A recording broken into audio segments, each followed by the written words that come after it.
예, 유성엽 의원입니다. 우선 후보자님, 그 해수부 장관에 이렇게 내정되신 것을 진심으로 축하드립니다.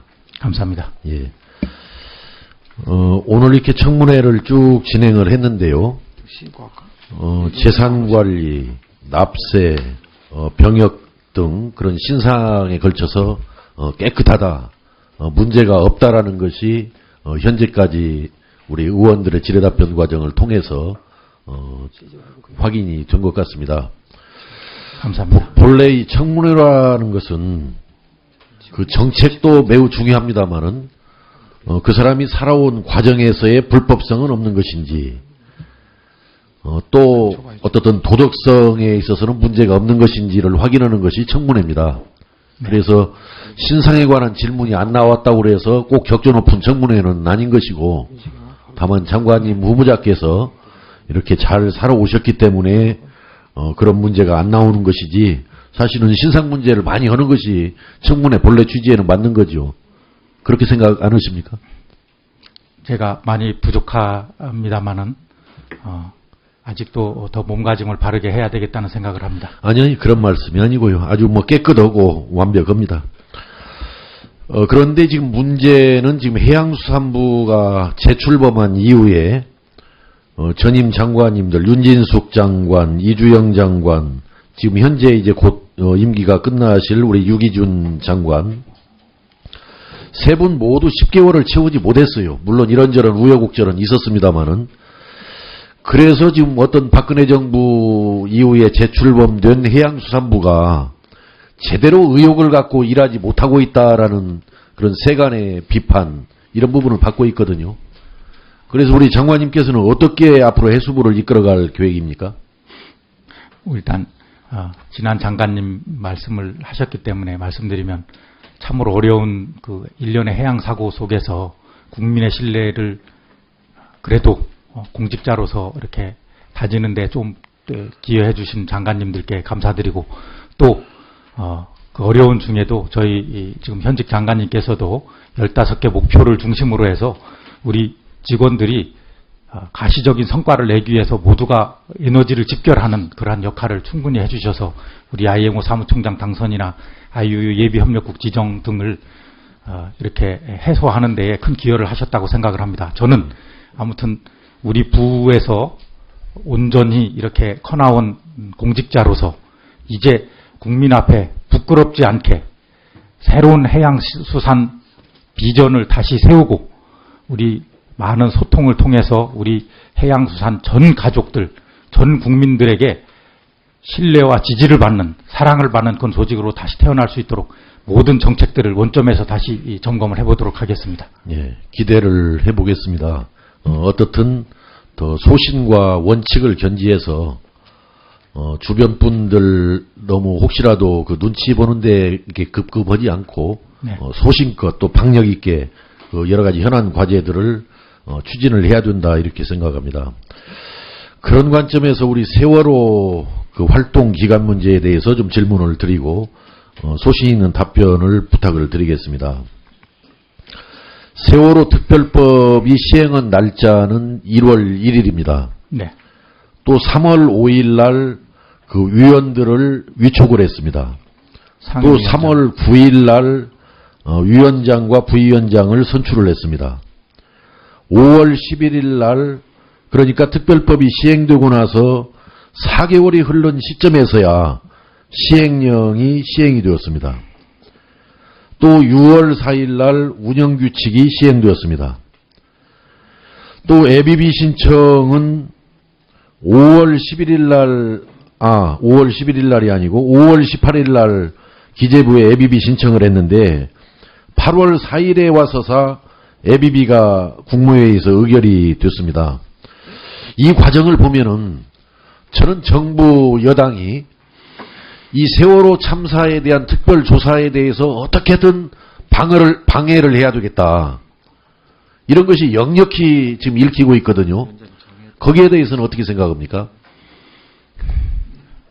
정부는, 특히 해양수산부는 이 세월호 사고를 포함한 해양사고의 총괄 책임 있는 부처로서 정말 뼈저리게 반성을 하고 하는 그런 부처로서 저희들이 이 진상 규명을 방해해야 된다는 것에 대해서는 동의하지 못하고요. 저희들은 아무튼 현재에서도 특조위가 국민의 궁금한 점, 그리고 그간의 특위나 상임위에서 논의되지 못했던 점을 넘어서 국가의 안전사회 건설에 조금이라도 도움이 되는 그런 기여와 업적을 남기기를 바라고 있습니다. 그러면 위원회 활동 기간을 지금 서면 답변을 보면은 여전히 종전 정부 입장대로 1월 1일부터 이제 시작되는 것으로 보는 것이 타당하다, 이렇게 서면 답변을 주셨는데요. 앞에서도 제가 열거한 대로 위원장이나 부위원장이 선출된 것이 3월 9일 날이고 그 ABB가 확정된 것이 8월 4일 날인데, 이런 상황 속에서도 1월 1일 날부터 위원회 활동기관 개시로 보는 것이 맞다, 이렇게 생각을 하시는지, 아니면은 여전히 문제가 있기 때문에 국회에서 명백하게 정리를 해줄 필요가 있겠다, 이렇게 생각하시는 건지, 어떻게 생각하시는 거죠? 네, 의원님, 이 부분에 대해서는 이렇게 답변드리겠습니다. 말씀드린 시행령이나 특채나 운영규칙이나 한 그러한 것들은 세월호 법의 시행 이후에 발생된 일련의 과정이었습니다. 법이라는 것은 기본적으로 입법의 취지와 물리적 해석을 기반으로 하는데, 입법 그 법 자체에 다소의 오해의 소지가 있는 충돌적인 규정들이 있는 것임에도 불구하고 다수의 다수의 의견과 정부의 입장이 1월 1일이 물리적 해석이 그래도 일관된 해석에 적절하다고 판단하고 있는 것입니다. 그러나 그거에 대하여 또 다른 의견이 말씀 중에 죄송합니다만은 그건 네. 어떻든 여야 간의 협의를 통해서 빨리 가닥을 잡아야 할 문제입니다. 그 문제는 그렇습니다. 자꾸 너무 1월 1일 강조하시면은 또 좀 실망할 수가 있습니다. 저는 지금 1월 1일에 대하여 지금 객관적인 말씀을 드리는 것이고, 여기에 다양한 시각과 문제가 있다면은 의원님들께서 충분히 협의해 주시고 저희는 존중하겠습니다. 그 선체 인양 조사비도 지금 해수부에 세우기보다는 특조위에 세워야 한다라는 그런 견해들이 많거든요. 왜 그러냐면은 세월호 진상규명 특별법에 보면은 그 5조 1호에 보면은 특조위의 제1의 업무가 세월호 참사의 원인 규명에 관한 사항이거든요. 그래서 그 선체 조사비도 해수부에 세워야 할 일이 아니고 특조위에다 세워야 한다. 해서 지금 애교리에서 이제 논의가 되겠습니다만은 그런 부분에 부합해서 해수부의 입장을 견지해 주실 것을 부탁을 드리겠습니다. 네, 의원님. 예. 이번 그 상임위 소위에서 19.9억이 특조위에서 반영이 된 것으로 알고 있고요.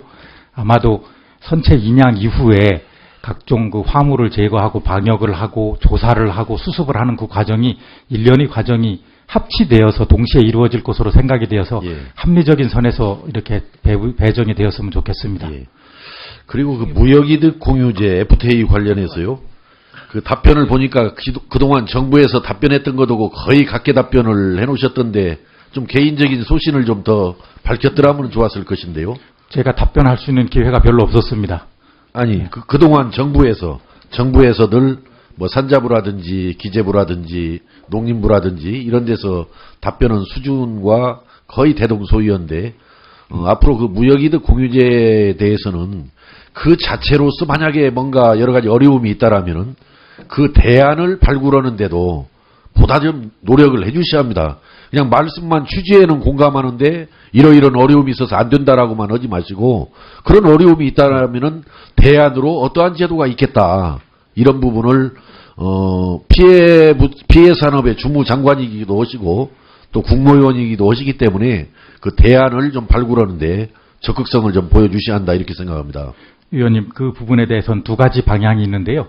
하나는 이 무역이득 공유제에 대한 대안이 이미 논의가 되고 있는 것으로 알고 있고 또 그것 말고 또 보완 대책에 반영하는 저희들의 미진한 부분을 하는 그 두 가지 방향이 있을 수 있을 것으로 생각합니다. 이것에 대해서는 이번 비준 과정에서 여야정 협의체에서 저희들도 충분한 의견을 개진할 수 있도록 하겠습니다. 알겠습니다. 마지막으로 아까 그 존경하는 최규성 의원님께서도 질의를 하셨는데 새만금 신항만 그 저반 규모 말씀인데요. 지난번에 제가 그 중간 설명을 그 해수부로부터 들었는데 이게 좀 잘못 가고 있더라고요, 검토를. 지금 KMI가 어디죠? KMI? 해양수산개발원입니다. 아, 해양수산개발원. 근데 거기에서 지금 새만금 신항만의 그 물동량을 지금 재추정하고 있는데, 용역 과정에서. 전혀 한중 FTA 효과라든지 또 장차 애견되는 TPP 효과를 전혀 산정하지 않고 오히려 당초 그 계획을 세웠을 때 물동량보다도 지금 현재 잠정 과정 중에 있습니다만은 더 줄였어요. 그런데 지금 정부에서는 계속해서 한중 FTA 효과를 설명할 때 여러 효과 중에 하나로 한중 FTA가 맺어지면은 새만금 지역이 최대 수혜 지역이 될 것이다. 한중 경협단지를 조성할 것이다라고 이렇게 설명을 하고 있거든요. 그래서 그런 항만 능력 규모를 결정하는 가장 중요한 요소가 물동량 아니겠습니까? 네. 그래서 그 물동량을 할 때 충분하게 그 한중 FTA 효과, 미래 발전적인 그런 어떤 추세 이런 것들을 감안해서 그 규모를 정해 두셔서 최소한 5만 톤도 좀 적어요. 한 10만 톤 이상 배가 들락거릴 수 있는 저반 능력을 갖도록 꼭 좀 챙겨주시기 바랍니다. 물동량, 이 선석 규모를 늘리는 것에 대해서는 제가 확실히 공감을 하고 그렇게 조치하겠습니다. 지금 의원님 말씀하신 그 FTA나 TPP로 인한 영향들이 말씀을 주셨고 상당히 논리를 갖고 있기 때문에 그 점이 물동량 예측에 충분히 반영될 수 있도록 협의하겠습니다.